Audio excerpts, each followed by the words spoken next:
ini tidak berpendirian, makanya ia gampang curhat.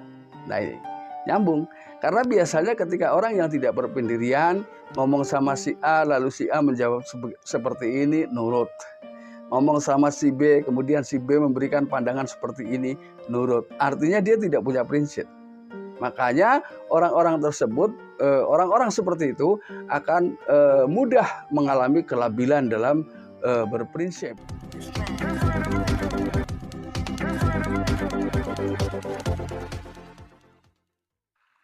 Assalamualaikum warahmatullahi wabarakatuh. Kembali lagi bersama saya Kang Kumis. Kali ini Kang Kumis kembali bersama sahabat semua tentunya di channel Kang Kumis, channel yang selalu membahas seputar permasalahan kehidupan rumah tangga, percintaan hingga masalah perselingkuhan. Nah, kali ini Kang Kumis ingin membahas mengenai 7 ciri wanita selingkuh dan berbohong. Nah, di sini perlu kita garis bawahi bahwa kebohongan itu tidak berarti semuanya berselingkuh, walaupun secara garis besar bohong adalah selingkuh. Tapi selingkuh yang lebih dikenal di dalam masyarakat adalah perselingkuhan yang memang menimbulkan rusaknya sebuah hubungan rumah tangga, ya, satu sama lain. Nah, di sini bohong di tengah kehidupan rumah tangga ini belum tentu semuanya bohong tentang perselingkuhan. Namun di sini perlu Anda ketahui bagaimana sih repotnya ketika kita menghadapi ciri-ciri wanita yang suka berbohong dan selingkuh. Ini sudah 2 kali lipat ya.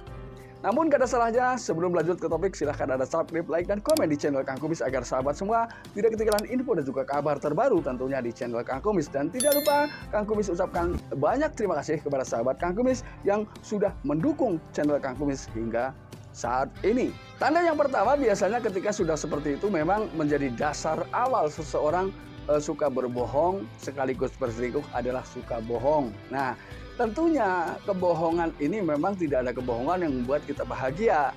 Kebohongan tentunya adalah selalu akan menimbulkan perasaan sakit pada hati kita. Namun di sini bedanya ketika kita akan merasakan sakit yang lebih ketika orang yang membohongi kita, ya, orang yang dusta dengan kita, ini adalah orang yang sangat kita cintai dan kita anggap orang paling terpercaya, ya. Namun ketika orang-orang yang kita anggap paling kita percaya justru melakukan sebuah kebohongan terhadap kita, itu adalah merupakan hal yang cukup menyakitkan, ya, secara perasaan. Ini yang pertama. Lalu kemudian biasanya ketika wanita yang suka bohong dan sekaligus berselingkuh, ini mudah untuk melakukan curi pandang, ya, main mata dengan lawan jenis, seakan-akan bahwa si wanita ini paham situasi dan mampu memberikan kode-kode yang mudah dideteksi oleh lawan jenis, ya. Biasanya menggunakan kedipan mata, lalu kemudian senyuman yang sedikit menggoda, ya, disadari atau tidak, ya. Terlepas dari itu wanita tersebut sudah memiliki pasangan atau tidak, itu beda cerita, ya. Namun ketika siapapun dibegitukan, ini kayaknya lebih banyak tergoda daripada tidak, ya. Artinya persentase pria untuk tergoda ketika diperlakukan atau melihat kelakuan wanita seperti ini lebih banyak yang tergoda. Ini bukan tidak mungkin, ya. Ini saya cerita, ini karena memang ada yang seperti itu. Walaupun mungkin persentasenya juga tidak banyak.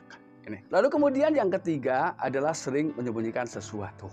Ya, jadi ketika Anda memang curiga bahwa pasangan Anda berlaku aneh, kemudian mungkin Anda pernah ya merasa dibohongi oleh pasangan Anda, nggak ada salahnya Anda lebih selektif karena bisa jadi banyak hal-hal yang ia sembunyikan, baik kata-kata maupun barang-barang pemberian orang lain, ya. Ini. Jadi di sini adalah menyembunyikan sesuatu, ini juga bagian dari kebohongan. Lalu kemudian ketika diam-diam dia menanggapi pria lain, ini merupakan bentuk perselingkuhan.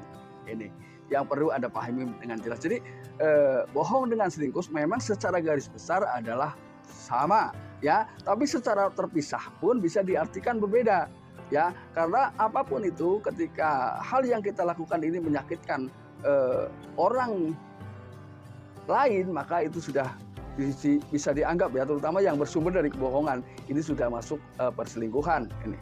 Lalu kemudian yang keempat, jelas wanita seperti ini adalah mudah digoda, ya. Artinya mudah digoda ini si pria ya tidak begitu harus banyak gombal ya. Tentunya masing-masing sudah memahami kode-kode yang harus dia lakukan, kode-kode yang harus dia pahami ya. Ketika mohon maaf sekali biasanya si wanita ini lebih tahu tentang karakteristik dia. Jadi apa yang harus wanita ini lakukan, biasanya wanita jauh lebih paham daripada pria. Biasanya memang kepekaan dari sisi ini pria memang kurang peka ini. Kemudian yang kelima adalah posesif. Artinya memang banyak sekali hal-hal yang takut ketahuan ya, bukan disembunyikan tapi rasa takut ketahuan yang sedikit berlebih ya ketika orang suka melakukan atau sedang menjalani perselingkuhan. Contoh misalnya dilihat ponselnya saja dia sudah terlihat ketakutan. Kemudian ditanya hal-hal yang sekitar tema-tema atau topik-topik yang berhubungan dengan perselingkuhan, dia akan diam. Lalu ketika dia keluar rumah, ditanya kemana dia pergi, dia pun akan ketakutan. Nah ini adalah posesif. Ini menjadi bagian dari orang-orang atau orang yang memang suka melakukan perselingkuhan plus dengan kebohongan. Jadi kalau sekedar kebohongan doang sama juga sakit. Tapi ketika didouble lagi dengan perselingkuhan itu akan jauh lebih sakit. Nah ini ternyata memang secara tandan ini memang ada ya. Walaupun ini mudah-mudahan hanyalah cerita belaka. Artinya secara kehidupan nyata memang tidak ada ya. Lalu kemudian yang keenam, ini kelemahan yang paling bisa kita lihat, yaitu mudah curhat dengan lawan jenis, terlepas itu orang baru, orang lama, ya. Padahal tidak semua ya orang yang kita ajak curhat ini memberikan tanggapan sekaligus menetralkan masalah yang sedang timbul di tengah kehidupan rumah tangga Anda ya. Bisa jadi orang yang kita ajak curhat ini memang memanfaatkan kesempatan di dalam kesempitan.